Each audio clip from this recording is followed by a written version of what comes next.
ಕಾಯಿನನ್ನು ನೋಡ್ತಾರೆ. ಕರ್ನಾಟಕ ಮಾತ್ರ ನೋಡಿ ಮೂವಿ ಕಾಯಿನನ್ನು ನೋಡ್ತಾರೆ. ಆದರೆ ಕಾಯಿನ್ ಅಸಲಿ ನಕಲಿ ಇದು ಆದರೆ ಬಟ್ ನಾವು ಇದನ್ನ ಕರೆಕ್ಟಾಗಿ ಗಾಬ್ ಮಾಡ್ತೀವಿ. ನೀವು ಓದಿ ಸ್ವಲ್ಪ.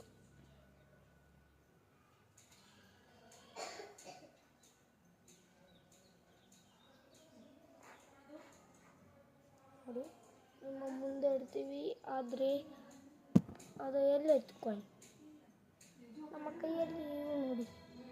ಈಗ ಮತ್ತೆ ತರಿಸೋಣ, ತೋರಿಸ್ತೇನೆ ತಡಿ ಫಸ್ಟ್ ಚೇಂಜ್ ಮಾಡ್ಕೋಣ. ಎಲ್ಲಿ ಡ್ರಾ ಇದೆ ನಮ್ಮ ಕಡೆಯಲ್ಲಿ ನೋಡಿ. ಮತ್ತೆ ಬರುತ್ತಾ ಇಲ್ವಾ? ಮೂವಿ